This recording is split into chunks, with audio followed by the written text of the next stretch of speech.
नमस्कार दोस्तों, मेरा नाम है विशाल। आप सबका स्वागत है स्टॉक बॉक्स के business standard plus financial express analysis में। यहाँ पर हम डिस्कस करते हैं बिज़नेस न्यूज़पेपर्स के कुछ बहुत ही बढ़िया आर्टिकल्स। यहाँ पर आपके इनकम, आपके इन्वेस्टमेंट्स की वैल्यू और आपके खर्चे, इन चीज़ों को जो भी न्यूज़ इम्पैक्ट कर रहा है, हम उस न्यूज़ को यहाँ पे डिस्कस करेंगे, दैट्स इट। एंड कुछ न्यूज़ जो आपके जॉब या बिज़नेस प्रॉस्पेक्ट्स को अफ़ेक्ट करता हो। तो यहाँ पर एक ओवरव्यू ले लेता हूँ मैं एंड जैसा मैंने आपको कल बताया था कि हम इसमें इकोनॉमिक टाइम्स भी इंक्लूड कर रहे हैं। So from Monday onwards will start incorporating economic time articles as well. कुछ एडिटोरियल्स अच्छे मिले या कुछ यूनिक आर्टिकल्स मिले, अगर हमें ऐसा लग रहा है कि लेट्स से तीनों न्यूज़पेपर को कंबाइन करके जो सबसे बेस्ट आर्टिकल्स हैं, हमें उन्हें पिक करना है, क्योंकि इर्रेलेवेंट न्यूज़ भी बहुत सारे होते हैं जो हमारे किसी काम के नहीं है, राइट? सो रेलेवेंट बहुत कम ही होते हैं, अगर आप पूरा न्यूज़पेपर भी पढ़ोगे तो। तो तीनों भी मिला के, तीनों को अगर मैं कंबाइन करूँगा तो आई डोंट थिंक कि बहुत ज़्यादा लंबा स्ट्रेच होगा video. So users who are very worried कि बहुत ज़्यादा लंबा ना हो जाए, तो ऐसा कुछ भी नहीं होने वाला है। You can take my word for it. तो यहाँ पे एक ओवरव्यू ले लेते हैं आज के आर्टिकल्स का। सबसे पहला जो आर्टिकल है, कह रहा है कि RBI flags unsecured lending and private credit trends and progress of banking in India 2023-24 report है एक, जिसमें आरबीआई ने कहा है कि अनसिक्योर्ड लेंडिंग और प्राइवेट क्रेडिट, यहाँ पे कुछ प्रॉब्लम्स हैं, कुछ कंसर्न्स हैं। तो इसके बारे में डिस्कस करेंगे। इसके बाद डिस्कस करेंगे एक एडिटोरियल जो अनहेल्दी पिक्चर, जिसका टाइटल है worrying signs in unincorporated sector. तो क्या हो रहा है अनइनकॉर्पोरेटेड सेक्टर में और क्या होता है ये डिस्कस करेंगे। इसके बाद monetary policy, structural reforms, sorry structural factors to behind the slow down. Slow down के पीछे क्या क्या रीजंस रहे हैं। Demand shift pushes small cars to oblivion. आप देखें, छोटी गाड़ियां ना, ये बहुत ही खराब परफॉर्म कर रही है in terms of sales as compared to before. तो क्या रीजंस हैं इसके। Global price factor, sticky inflation bewilders RBI and other central bankers. Sticky inflation RBI और बाकी सेंट्रल बैंकर्स को भी बड़ा परेशान कर रहा है। तो एक बार इसके बारे में भी डिस्कशन होगा।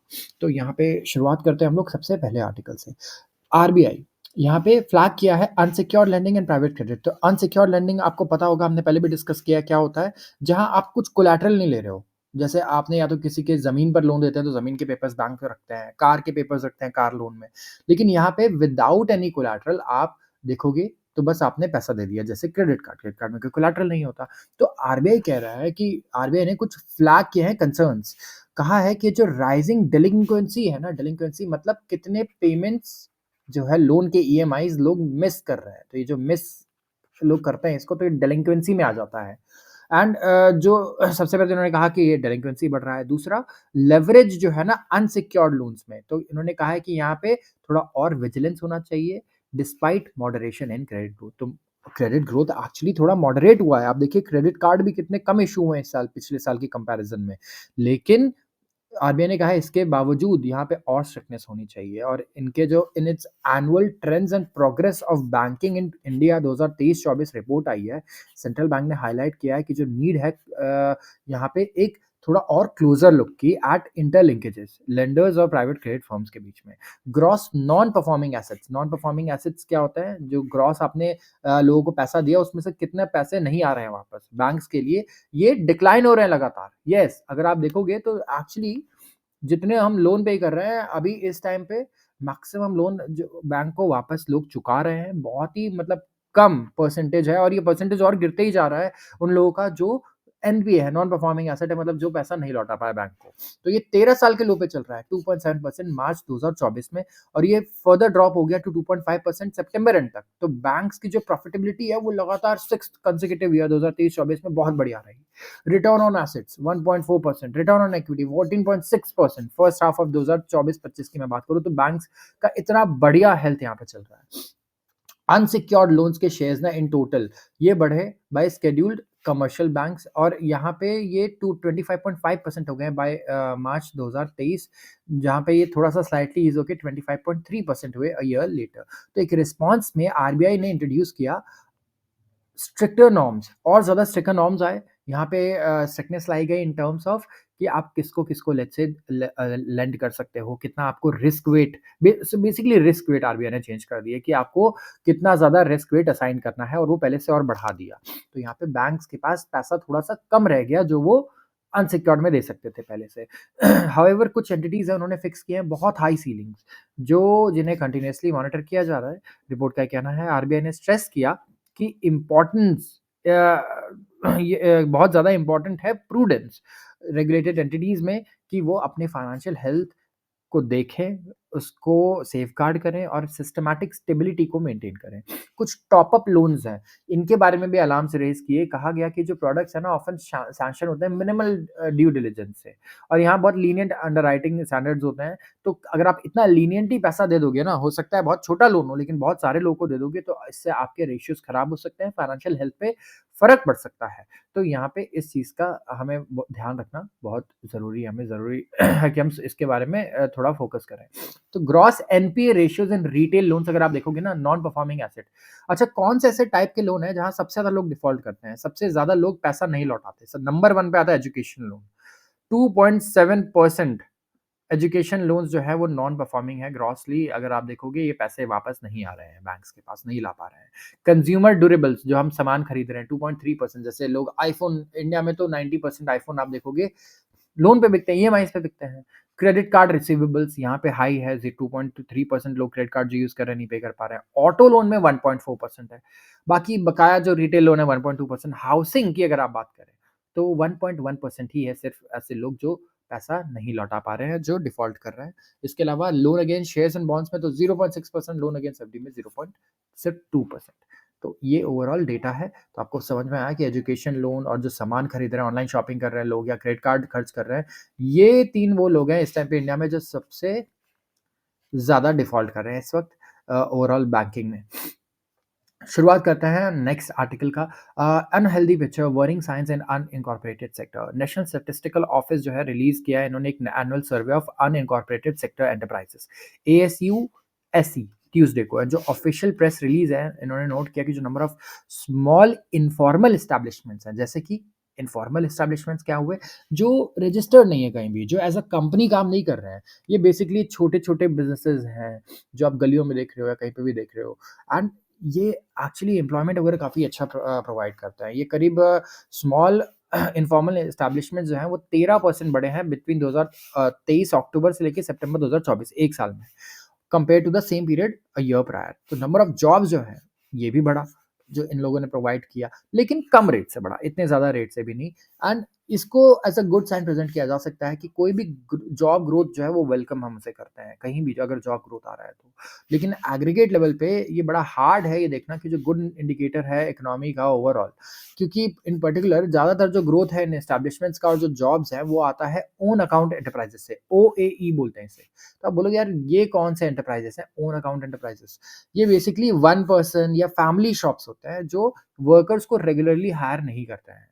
और कई सारे सेवरल क्वेश्चंस हैं जो इस डेटा से हमें उठकर हमारे दिमाग में आते हैं। सबसे पहले कि ये तो डाउटफुल है कि ये जो ग्रोथ दिख रही है ये जेन्युइन है इकोनॉमी में, क्योंकि जो अनइनकॉर्पोरेटेड सेक्टर है, जो अनइन्फॉर्मल सेक्टर जिसे हम बोलते हैं, वो लार्ज पार्ट रहा है इंडियन इकोनॉमी का हमेशा से, राइट? बहुत सारी जो स्मॉल बिज़नेसेस हैं ये इन्फॉर्मल ही रहते हैं और इनविजिबल है, ना कि सिर्फ टैक्स और रेगुलेटरी अथॉरिटीज़ के नज़रों में, लेकिन लार्ज स्केल सर्वेज़ में भी ये नहीं आते हैं कई बार। तो ओवर द पास्ट डेकेड अगर आप देखोगे तो रेगुलर ट्रेंड्स रहे हैं टॉवर्ड्स फॉर्मलाइजेशन, कि फॉर्मलाइज किया जाए इन्हें, इंडियन इकोनॉमी को फॉर्मलाइज किया जाए और फाइनेंशियलाइजेशन हो, इंट्रोडक्शन हो जीएसटी का, अमंग अदर स्ट्रक्चरल चेंजेस। तो ये पॉसिबल है कि जो पैरेंट ग्रोथ है ना ये सिर्फ एक स्टैटिस्टिकल आर्टिफैक्ट है जो रिफ्लेक्ट कर रहा है कि फॉर्मलाइजेशन हो रहा है। अब इनफॉर्मल जो बिजनेस थे अब वो फॉर्मल बन रहे हैं, वो जीएसटी में रजिस्टर हो रहे हैं, वो कंपनीज प्राइवेट लिमिटेड कंपनीज बना रहे हैं, एलएलबीज बना रहे हैं, पार्टनरशिप बना रहे हैं। तो for example number of those वो लोगों का नंबर जो गवर्नमेंट स्मॉल सेविंग स्कीम्स में पे करते थे एम्प्लॉयज के लिए वो इंक्रीज हुआ है रिसेंटली। एंड वेदर जो रिफ्लेक्ट करता है एक जेन्युइन इंक्रीज इन जॉब्स और merely formalisation of existing jobs was a matter of some debate, कि यहाँ पे जॉब्स फॉर्मलाइज हो गए हैं या फिर एक्चुअली एग्जिस्टिंग जॉब्स बढ़ी हैं फॉर्मल सेक्टर में, ये डिबेटेबल है, इनका ये कहना है। तो दूसरा एक डीपर क्वेश्चन ये है कि अगर इंक्रीज हुआ भी है ओएई में, तो क्या ये साइन होगा एक हेल्दी या एक अनहेल्दी इकोनॉमी का? क्योंकि एक्सपर्ट्स पॉइंट आउट कर रहे थे इसी न्यूज़पेपर में, इसकी सर्वेस फोकस कर रहे हैं एम्प्लॉयमेंट पे, जिन्होंने जहाँ डेमोंस्ट्रेट किया गया है कि इसमें एम्प्लॉयमेंट में इंडिया में शिफ्ट आया है। अर्बन जॉब से। मतलब अर्बन की जगह रूरल एरियाज़ में भी लोग काफ़ी ज़्यादा काम कर रहे हैं कंपैरेटिवली। तो for the first time in long period जो एम्प्लॉयमेंट है एग्रीकल्चर में वो इंक्रीज़ हुआ है। जैसे कि लेकिन कहा जाता है कि जैसे-जैसे इकोनॉमी ग्रो करेगी एग्रीकल्चर में जो जॉब है ना वो कम होंगे। एग्रीकल्चर से लोग बाहर निकलेंगे, लेकिन इंडिया में ये ट्रेंड देखा गया पिछले 5 सालों में कि एग्रीकल्चर में लोग बढ़े हैं और ये एक general engine of job creation and growth in developing economy के बारे में सजेस्ट करता है, जहाँ पे इंडिविजुअल्स मूव आउट करते हैं एग्रीकल्चर से ज़्यादा प्रोडक्टिव सेक्टर्स में। लेकिन ये इंडिया में नहीं काम कर रहा है एट द मोमेंट, और इफ सो जो इंक्रीज इन नंबर है ओईज में, ये मे बी ये साइन नहीं है इंप्रूवमेंट का या ग्रोइंग इकोनॉमी का, लेकिन कि एक डिस्ट्रेस है मे बी जो फोर्स कर रहा है इंडिविजुअल्स को कि आप अपना दुकान खुद का खोलो, आप खुद से ऑर्गेनाइज सेक्टर में काम करो। और ये एक इंटरप्रिटेशन रहा है। मतलब मैंने पहले भी ऐसे आर्टिकल्स कवर किए हैं जहाँ पे 2 इंटरप्रिटेशन रहा है। एक इंसान कह रहा है कि नहीं यार, ये तो देखो इंडिया में इन्फॉर्मल से फॉर्मल सेक्टर में अच्छी ग्रोथ आ रही है, बढ़िया है, और इन्फॉर्मल सेक्टर भी लेकिन अब ग्रो कर रहा है, ये तो और भी बढ़िया है, लोग और दुकानें खोल रहे हैं, सेटअप कर रहे हैं अपना काम। लेकिन कुछ लोगों का ये कहना है कि यार ऐसा कैसे हो रहा है कि एग्रीकल्चर में इतना ज़्यादा एम्प्लॉयमेंट बढ़ रहा है कंपेयर टू मैन्युफैक्चरिंग या सर्विसेज, कि एग्रीकल्चर से तो जो डिक्लाइन का ट्रेंड है वो डिक्लाइन में ही रहना चाहिए। तो कई लोगों ने इस पे पिछले आर्टिकल जो मैंने कवर किया था उसमें कोविड को भी ब्लेम किया था कि कोविड में लोग शहरों से अपने गाँव की ओर चले गए और फिर वापस शहर वो नहीं आना पसंद कर रहे हैं। उन्होंने वहीं पर कुछ काम करना शुरू कर दिया, खेती में पार्टिसिपेट करना शुरू कर दिया, जिसकी वजह से पार्टिसिपेशन वहाँ पे काफ़ी इंक्रीज़ हुआ है। जो प्रीपोंडेरेंस है अवेलेबल एविडेंस का, वो स्ट्रांगली सजेस्ट करता है कि गवर्नमेंट को बहुत ज़्यादा ज़रूरत है कि वो इंश्योर करे कि जो ग्रोथ है ना मीडियम और लार्जर एस्टैब्लिशमेंट्स का कंट्री में, वो प्रायोरिटी रहे, स्टेबल जॉब्स क्रिएट हो पाए, और सिर्फ जब आप फॉर्मल सेक्टर बना दोगे ना तभी ये स्टेबिलिटी आ पाएगी। जो अनइनकॉर्पोरेटेड सेक्टर एस्टैब्लिशमेंट्स हैं उन्हें राइट इंड्यूसमेंट्स देने होंगे, इंसेंटिव्स देने होंगे कि वो ग्रो करे through simplicity in policy and administrative environment. आते हैं अगले आर्टिकल पे, monetary policy structural factors to behind the slow down. Finance ministry को ने वेंसडे को एक फाइनेंस मिनिस्ट्री ने वेंसडे को कहा कि आरबीआई का जो मॉनेटरी पॉलिसी स्टैंस है और मैक्रो प्रूडेंशियल मेजर्स है ना, उसका कंट्रीब्यूशन हो सकता है डिमांड स्लो डाउन में के लिए इन द इकोनॉमी। तो इकोनॉमी में जो डिमांड स्लो डाउन हुआ है, मिनिस्ट्री कह रही है, उसका रीजन है आरबीआई के मैक्रो प्रूडेंशियल मेजर्स और monetary policy stance. However, possibility है कि स्ट्रक्चरल फैक्टर्स भी हैं जिसकी वजह से स्लो डाउन आया है हमारे फर्स्ट हाफ में, अ, और इसे रूल आउट नहीं करना चाहिए। तो मिनिस्ट्री ने कहा मंथली इकोनॉमिक रिव्यू में फॉर द नवंबर, तो उन्होंने कहा कि एक गुड न्यूज़ है कि आरबीआई ने कैश रिजर्व रेशियो कम कर दिया है, 4.5% से 4% कर दिया है पॉलिसी मीटिंग में, और इससे क्या होगा, क्रेडिट ग्रोथ इंक्रीज होगा, ठीक है, जो कि काफ़ी ज़्यादा कम हो गया। येस, क्रेडिट ग्रोथ जो है वो अ लिटिल टू मच और बहुत जल्दी स्लो हो गया एफवाई 25 में। तो मिनिस्ट्री अब एक्सपेक्ट करती है कि इंडिया का जो रियल जीडीपी है, वो ग्रो करेगा अराउंड 6.5% करंट फाइनेंशियल ईयर में, in the backdrop of improving demand conditions, industrial activity gaining traction and expected increase in capex. तो इनका कहना है कि डिमांड एक तो बढ़िया रहेगा, इंडस्ट्रियल एक्टिविटी बढ़ेगी, और पब्लिक कैपिटल एक्सपेंडिचर गवर्नमेंट ज़्यादा करेगी। तो 3 चीज़ों के बेसिस पे कह रही है गवर्नमेंट कि यहाँ पे 6.5% की ग्रोथ रेट आ सकती है, एंड यहाँ पे बढ़िया ग्रोथ रहेगा सेकंड हाफ में। तो इकोनॉमिक सर्वे जो था 2023-24 का, जो रेट ऑफ जीडीपी एक्सपेंशन था फॉर द करंट ईयर, इसे पेग किया गया था 6.5% टू 7%। आरबीआई ने रिसेंटली लोअर किया GDP growth projection for current year from 7.2% to 6.6%। पहले 7.2% हम मान के चल रहे थे, बट हमने रिड्यूस किया है इसे क्योंकि डेटा थोड़ा डिसअपॉइंटिंग आया। अब यहाँ पे गुड रीजंस हैं बिलीव करने के लिए कि जो आउटलुक है वो बेटर होगा। ठीक है, सबसे पहले तो आरबीआई का जो मॉनेटरी पॉलिसी कमेटी है दिसंबर में उन्होंने वोट किया, रेपो रेट को हम नहीं चेंज करेंगे। ठीक है, ब्याज दर उतने ही रहेंगे, हमारे लोन्स उतने ही महंगे रहेंगे, लेकिन बैंक्स को यहाँ पे लिक्विडिटी थोड़ी ज़्यादा मिलेगी ताकि वो लोन्स आगे दे पाएँ। बहुत सारे एनालिस्ट ये एक्सपेक्ट कर रहे हैं कि विद इन द गवर्नमेंट जो है, कई सारे लोग कह रहे हैं कि भाई आरबीआई को रेट कट करना चाहिए अगर हमें इकोनॉमिक एक्टिविटी बूस्ट करनी है। नवंबर में commerce and industry minister Piyush Goyal ने कहा कि आरबीआई को इंटरेस्ट रेट कट करना चाहिए। ये फ्लॉड थियरी है फूड इन्फ्लेशन को कंसीडर करना on the choice of cutting rates. Ministry ने कहा कि जो अगर आप हायरिंग और कॉम्पनसेशन प्रैक्टिसेस देखोगे इन कॉर्पोरेट सेक्टर, इसने भी एक रोल प्ले किया है इन स्लोइंग अर्बन कंजम्पशन ग्रोथ। जिस हिसाब से कॉम्पनसेशन दिया जा रहा है लोगों को कंपनीज द्वारा और हायरिंग की जा रही है, इसकी वजह से भी शहरी जो एरियाज़ हैं, अर्बन एरियाज़ हैं, वहाँ पे लोग कम पैसा खर्च कर पा रहे हैं उसकी वजह से। तो looking into FY 26 newer uncertainties जो हैं वो अब इमर्ज कर चुकी हैं। ग्लोबल ट्रेड ग्रोथ जो है ये और अनसर्टेन लग रहा है then before, and elevated stock markets, ये कंटिन्यूअसली एक बिग रिस्क हमें पोज़ कर रहे हैं। जो स्ट्रेंथ है यूएस डॉलर का, ये भी काफ़ी परेशान कर रहा है, मैं कहूँगा। देखिए, काफ़ी प्रेशर डाल रहा है हमारी करेंसी पे एंड इमर्जिंग इकोनॉमीज़ जितनी भी हैं वहाँ पर। एंड इससे क्या होगा, जो मॉनेटरी पॉलिसी मेकर्स हैं इस कंट्रीज़ में, इन्हें और डीपली सोचना पड़ेगा कि आगे की पॉलिसी रेट का क्या करना है भाई, ठीक है? क्योंकि अगर आप एकदम से, मुझे लगता है, इंटरेस्ट रेट घटा दोगे, तो इसका भी इम्पैक्ट करेंसी पे क्या पड़ेगा, ये हमें देखना होगा कि रुपी यहाँ पे सस्टेन कर पाता है या नहीं, क्योंकि ये भी एक बहुत बड़ा चैलेंज है। Demand shift pushes small cars into oblivion. Small cars अगर आप देखोगे ना, ये जितनी ऑल्टो, वैगन आर, टाटा की जो कार्स हैं छोटी, हमारी टियागो और ये सारी, इनकी जो ग्रोथ रेट है ना, बढ़िया नहीं हो पा रही है पहले की तरह। Once an ubiquitous product, ubiquitous मतलब ऐसा प्रोडक्ट जो हर जगह था पहले, एंड लायंस शेयर था हमारे मार्केट का। 1 आउट ऑफ एवरी 33 कार जो बिकता है, वो एक मिनी कार है अब, जो पहले काफ़ी बढ़िया हुआ करता था। मतलब 33 में से सिर्फ़ 1 कार जो बिक रहा है इस टाइम पे, वो ऑल्टो या सिलेरियो या फिर टियागो, इस टाइप की छोटी कार्स हैं, जिससे एक मैसिव शिफ्ट दिख रहा है हमें बाइंग पैटर्न में, बाय पैटर्न में। 5 सीटर मिनी कार्स जैसे कि मारुति ऑल्टो, रेनॉल्ट क्विड, ये क्लोज़ करेंगे इस साल बस 3% शेयर के साथ, जो पहले 14% था। एफवाई 19 में, फाइनेंशियल ईयर 19 में अगर आप देखोगे, 14% कार्स थी ये ऑल्टो और ये क्विड और ये छोटी कार्स, और अब सिर्फ 3% रह जाएंगी। ये कहना है एसआईएम का, society of Indian mobile automobile manufacturers का। जो ये 55 से 60% का जंप आया ना 8 से 9 साल, पिछले 8 से 9 साल में कार्स के रेट जो बढ़े हैं, ये रीज़न बताया जा रहा है सबसे पहला और सबसे बड़ा रीज़न, जिसकी वजह से कहीं न कहीं बड़ा डिफ़िकल्ट हो पा रहा है छोटी कार्स को कम्पीट करने में मार्केट में। अगर आप देखोगे, तो यहाँ पे 8 से 9 साल में 55 टू 60% जंप आया है प्राइसेज़ में, एंड इसकी वजह से क्या हुआ है, लोगों का जो इंटरेस्ट है ना, बहुत कम हो गया है इन छोटी कार्स में, क्योंकि लोग बहुत सिंपल चीज़ कह रहे हैं कि यार, एक तो ये मैं कार ले रहा हूँ, ठीक है, जिसमें फीचर ज़्यादा नहीं है, बहुत ही छोटी है, इतने कुछ नहीं है, ठीक है, चीज़ें। और इसके बाद प्रॉब्लम क्या आ रही है मुझे? प्रॉब्लम सबसे पहले ये आ रही है कि ऑलमोस्ट डबल प्राइसेज़ पे करने पड़ रहे हैं, तो लोग कह रहे हैं कि मैं इतनी महँगी अगर कार लूँगा, तो मैं ये क्यों लूँगा 800 सीसी की कार, इतनी छोटी कार जिसमें फीचर्स नहीं है, मैं फिर बड़ी कार के लिए एम करूँगा। तो ये एक बहुत बड़ा रीज़न हो गया। अगर आप देखोगे, तो 2015 में ऑल्टो 800 सीसी वाली 2.6 लाख की मिलती थी।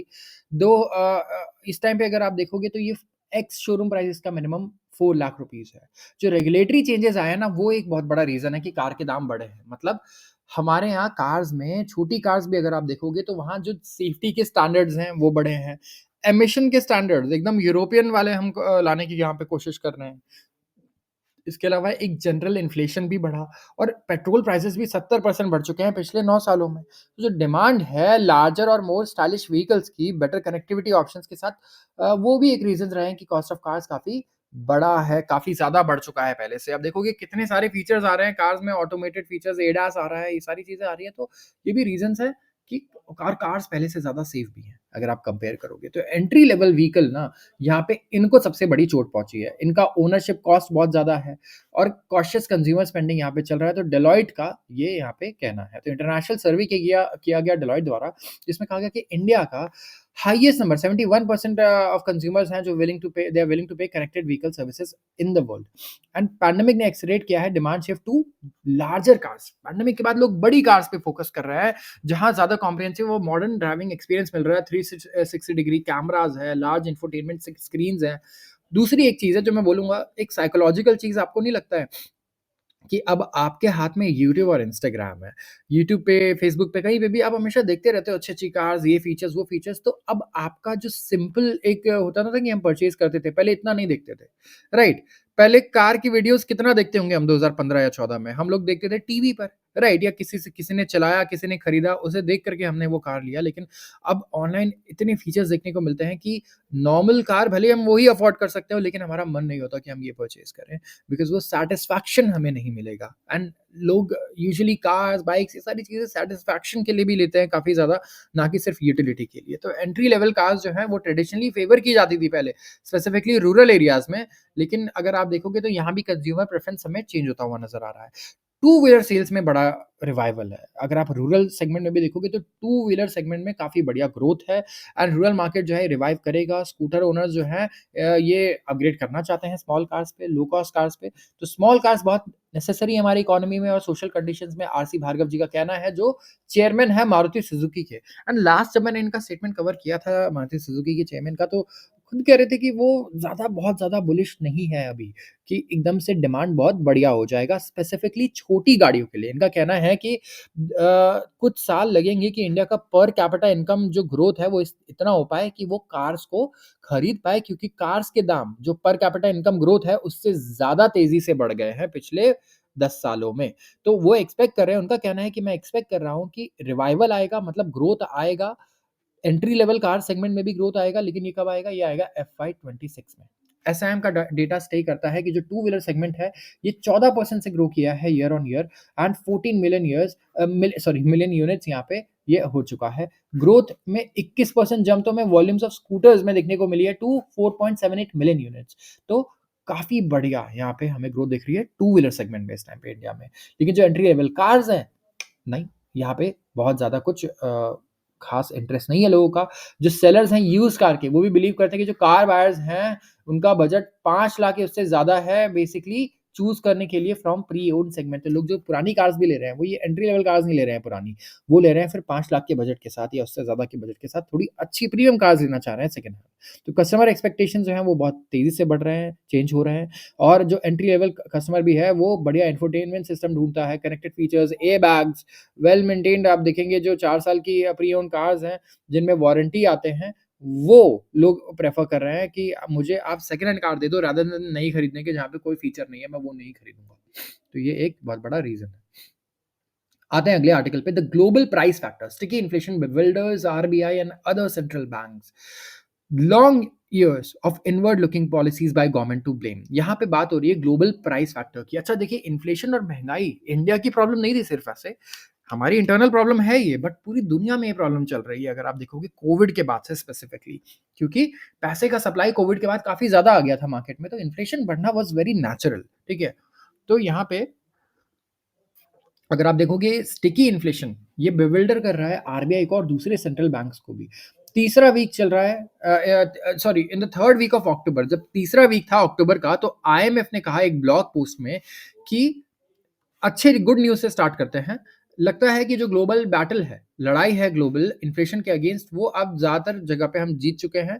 प्राइस प्रेशर्स अभी भी हैं कुछ कंट्रीज में, less than 2 months from then अब जो कॉन्फिडेंस है वो डेंट हो चुका है। तो 2 महीने पहले आईएमएफ, इंटरनेशनल मॉनेटरी फंड, कितना कॉन्फिडेंट था कि वो ये बोल रहा था कि हमें लगता है इन्फ्लेशन पे हमने जीत हासिल कर ली है, और अब देखो वो कॉन्फिडेंस कहीं ना कहीं डेंट हो चुका है। Global inflation inching up again, वापस से ऊपर जा रहा है। जब रेट कट्स आए फेडरल रिजर्व के एंड मॉनेटरी अकोमोडेशन हुआ मेनी अदर मेजर इकोनॉमीज में, जैसे कि इंडिया, जो डिलेड हो सकता है ऑफ कोर्स, लेकिन ये वे डाउन कर सकता है हमारी ग्लोबल एक्टिविटी को। एंड जो वर्स, इवन जो बेस्ट लेड प्लान्स है ना सेंट्रल बैंक्स के, वो भी दे कैन गो एस्ट्रे, यहाँ पे बेकार हो सकते हैं जब डोनाल्ड ट्रम्प एडमिनिस्ट्रेशन यहाँ पे आते हैं और ग्लोबल टेरिफ वॉर अगर ये शुरू करते हैं। तो रिजर्व बैंक ऑफ इंडिया ने पास्ट 1 ईयर में और इससे ज़्यादा में भी हम पूरी कोशिश कर रहा है कि भाई इन्फ्लेशन को हम कम से कम लेकर आए, हमारे टारगेट पर लेकर आए और वहाँ पे स्टेबल रखें। 11 bimonthly monetary policy reviews हुए in a row and repo rate 6.5% ही है, चेंज ही नहीं हो रहा। लेकिन स्टिल अगर आप देखोगे, हमें कंटेंट करना था headline printing surging above upper tolerance level of 6.2%। इसका मतलब क्या है कि रेपो रेट हम अनचेंज रख रहे हैं, नहीं ना बढ़ा रहे हैं ना घटा रहे हैं, स्टिल इन्फ्लेशन देखो बार बार ऊपर चला जा रहा है। 6.2% अभी हमने रिकॉर्ड किया इन्फ्लेशन, राइट। तो यहाँ पे जो सीपीआई का इन्फ्लेशन आउटलुक है 2024-25 के लिए, ये 4.8% कर दिया गया, 4.5% से बढ़ा दिया गया। एंड Q3 के लिए 5.7% पर है, ये जो Q4 के लिए है 4.5% के लिए। तो आगे आगे हमें लग रहा है कि जो रिविजन है वो डाउनवर्ड है, बढ़िया नीचे ही जाएगा। लेकिन बीच में जो उतार चढ़ाव आ रहे हैं, इससे ये काफ़ी ज़्यादा परेशानी क्रिएट हो रही है। एंड अगर आप एक्सटर्नल आउटलुक देखेंगे तो और खराब ही हुआ है। अब यूएस फेडरल रिजर्व क्या कह रहा है कि अब सिर्फ एक ही और 2025 में हमें देखने को मिल सकता है रेट कट, जो लास्ट माइल होगा डिसइन्फ्लेशन का। एंड यहाँ पे ग्लोबल मॉनेटरी आउटलुक जो है वो सब्सटेंशियली चेंज भी हो सकती है। तो आरबीआई के लिए जो सिचुएशन है वो और कंपाउंड हो चुका है। इसे कंटिन्यूड आउटफ्लो एक तो टैकल करना है, क्योंकि फॉरेन पोर्टफोलियो इन्वेस्टर्स जो हैं वो लगातार शेयर बाजार से पैसा निकाल के इंडिया के यूएस ट्रेजरी यील्ड में पैसा लगा रहे हैं। रुपया इससे कमज़ोर हो रहा है, इससे इम्पोर्टेड इन्फ्लेशन और ज़्यादा बढ़ सकता है एंड यहाँ पे ग्लोबल ऑयल प्राइसेज़ जो हैं, वो भी हमें मैं कह रहा हूँ काफ़ी परेशान कर सकते हैं, अगर वेस्ट एशिया में टर्मोइल आया। तो एम्पिरिकल एनालिसिस दिखाता है, अगर आप स्टैटिस्टिकल एनालिसिस करेंगे डेटा का पुराने कि ग्लोबल इन्फ्लेशन ट्रेंड्स जो वर्ल्ड बैंक ने शो किए हैं, यहाँ पे जो मेन ड्राइवर्स रहे हैं, वो रहा है oil price shocks and global demand rather than interest rate या सप्लाई इश्यू। इससे इन्फ्लेशन इतना नहीं हुआ है कभी जितना ऑयल की वजह से हुआ है इन्फ्लेशन में प्रॉब्लम, और दूसरा हुआ है किसकी वजह से? ग्लोबल डिमांड की वजह से। तो start of monetary easing cycle अगर आप देखोगे फ्रॉम फरवरी ये एक्सपेक्टेड है।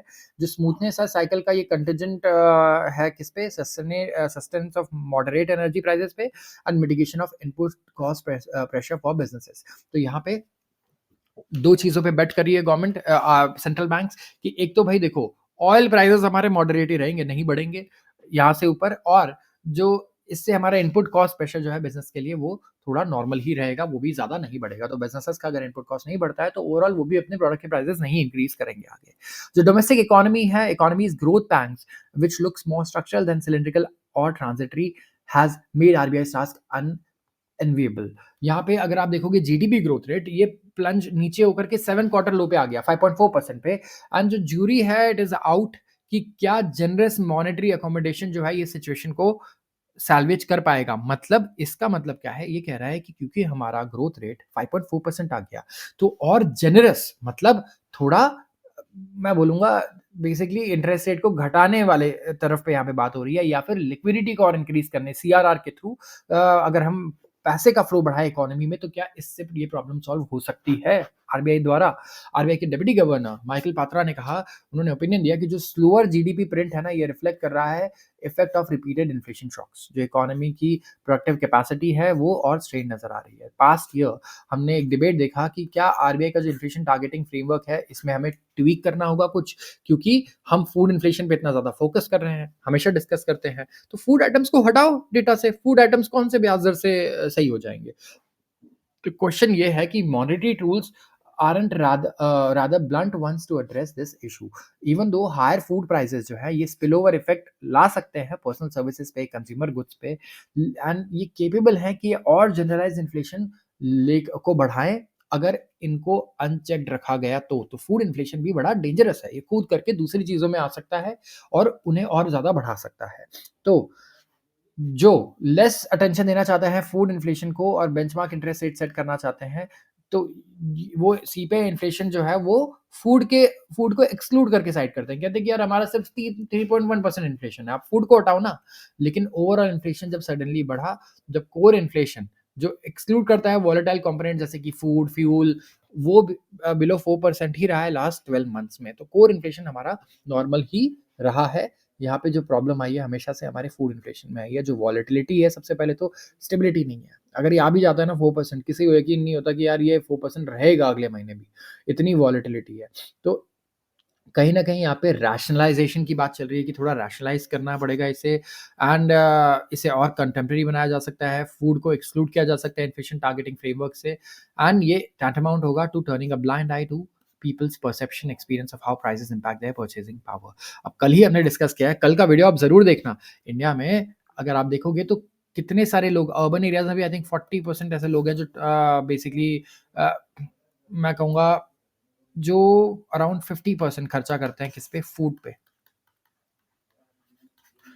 तो इनके लिए फूड इन्फ्लेशन तो बहुत बड़ा डेटा है। अगर खाने के प्राइसेस बढ़ जाते हैं एकदम से लगातार, अगर 10 महीने फूड इन्फ्लेशन 10-10% बढ़ जाएगा इनके लिए, तो ये तो परेशान हो जाएँगे। ये तो बहुत ज़्यादा इन्हें बजट जो है रीएलोकेट करना पड़ेगा, कहीं से चीज़ें काटनी पड़ेंगी दूसरी जगह की एक्सपेंडिचर्स जो है। तो आरबीआई ये चीज़ समझता है देखिए। तो यहाँ पे ये चीज़ें इम्पोर्टेंट है, जो ग्रोथ कॉस्ट है पॉलिसी की वो से नहीं अलाउ करना चाहिए कि वो आउटवे करे gains on the price fund. And yet जो इंटरेस्ट रेट के इम्पैक्ट होंगे और अदर मॉनेटरी टूल्स के जो इम्पैक्ट होंगे हमारे ग्रोथ पे, वो इतने ज़्यादा नहीं होंगे जितना लोग बिलीव करते हैं। तो इंडिया का जो ग्रोथ है उसे क्या स्टिफल कर रहा है यहाँ पे, एंड टू लार्ज एक्सटेंड पूरी दुनिया की इकोनॉमी का भी अगर आप देखेंगे is a disconcertingly long absence of structural reforms नहीं आ रहे हैं। ये एक रीज़न है कि ग्रो नहीं कर रहा है इंडिया, ना कि इंटरेस्ट रेट्स। और पूरी दुनिया में भी अगर आप देखोगे तो यही रीज़न है, structural reforms. National economic policies जो है वो और इनवर्ड लुकिंग बनते जा रही है, बहुत ज़्यादा प्रोटेक्शनिस्ट हो रही है। जितना लोगों ने इमेजिन किया था उससे ज़्यादा प्रोटेक्शनिस्ट है, इससे कंपटीशन जो है वो सफ़र कर रहा है greatly and scuppering further productivity gains भी हम लोग लूज़ कर रहे हैं। इंडिया जो एक्यूटली अवेयर है सारे विसिसिट्यूड्स का of global supply chains, geopolitical happenings जो हो रही हैं पूरी दुनिया में, इसे डोमेस्टिक ग्रोथ ड्राइवर्स को रिज़ॉर्ट करना होगा कि डोमेस्टिक ग्रोथ ड्राइवर्स को किसी तरीके से लेकर आए, पुश करे आगे, ताकि जैसा हम करना चाहते थे after economic liberalisation of 1990s। तो जो की है टू रीइन्विगोरेट इंडियन इकोनॉमी, मतलब इंडियन इकोनॉमी को रिवाइव करने के लिए और ग्रोथ के ट्रेजेक्टरी पे लेके जाने के लिए, वहाँ पे हमें क्या करना होगा, रिवर्स करना होगा trend of profit accumulation in larger companies. एक तो ट्रेंड ये खत्म करना होगा कि लार्ज कंपनीज क्या करती हैं, सारी पॉलिसीज ये वो चीज़ें बोलती हैं, बट ये एक्सपेंशन नहीं करेंगी, ना ये इन्वेस्टमेंट करेंगी। ये बस अपने प्रॉफिटेबिलिटी पे फोकस करेंगी, ज़्यादा से ज़्यादा कॉस्ट कम करेंगी, ज़्यादा से ज़्यादा कम लोगों को हायर करेंगी और बस प्रॉफिट अपना निकालते जाएँगी, दैट्स इट। तो इससे इकोनॉमी को बहुत ज़्यादा फ़ायदा नहीं हो रहा है। हमें तो क्या चाहिए, हमें एंटरप्रेन्योर्स चाहिए, जो पैसे जो आ रहे हैं मार्केट में उसका यूटिलाइज़ करें, उसे इन्वेस्ट करें, नई चीज़ों पे रिस्क्स लें। लार्ज कंपनीज़ को आप नहीं देखोगे इतना रिस्क लेते हुए किसी भी चीज़ पे। तो ये बहुत ज़रूरी है, नई टेक्नोलॉजी पे काम करें, नए एरियाज़ में काम करें एंड यहाँ पे तभी असली हमें एक्सपेंशन देखने को मिलेगा जब इंडिया में एंटरप्रेन्योरियल स्पिरिट गवर्नमेंट लेकर आ पाएगी लोगों के अंदर एंड हेल्प कर पाएगी लोगों की एक्चुअली इस चीज़ को आगे लेकर जाने में। तो अगर क्रिज़ल ने भी हाइलाइट किया एक रिपोर्ट जहाँ पे देखा गया कि जो एवरेज ग्रोथ है इंडिया के फूड प्रोडक्शन का वो स्लोएस्ट है सिंस पैंडेमिक। फूड ग्रेन्स में सिर्फ 2.8% ग्रोथ था हमारे एग्रीकल्चर में एंड एज अगेंस्ट 4.3% था ये 2017 से 20 में। फूड सप्लाईज ये ऑगमेंट हुए हैं एंड स्टडी रखा गया है जितना पॉसिबल है थ्रू द सीजन्स, जहाँ पे पॉलिसीज इस तरीके से डिजाइन की गई हैं कि एग्रीकल्चर प्रोडक्टिविटी को एनहेंस किया जाए और फूड सप्लाईज को और ईज किया जाए। तो ये भी यहाँ पे एक डेटा कोट किया जा रहा है कि किस तरीके से फूड ग्रेन्स वगैरह के प्रोडक्शन जो है वो प्री पैंडेमिक लेवल पर नहीं आ पाए हैं। ग्रोथ रेट मतलब नॉट प्रोडक्शन, प्रोडक्शन तो ज़्यादा ही है, बट ग्रोथ रेट को भी हमें आगे लेकर जाना होगा अगर हम फूड इन्फ्लेशन को भी कंटेन करना चाहते हैं तो। तो आज के लिए बस इतना ही। वीडियो अगर अच्छी लगे तो ज़रूर इसे लाइक करें और चैनल को ज़रूर सब्सक्राइब करें अगर आपको ऐसी वीडियोज़ और देखनी है तो। आप सबका बहुत-बहुत धन्यवाद।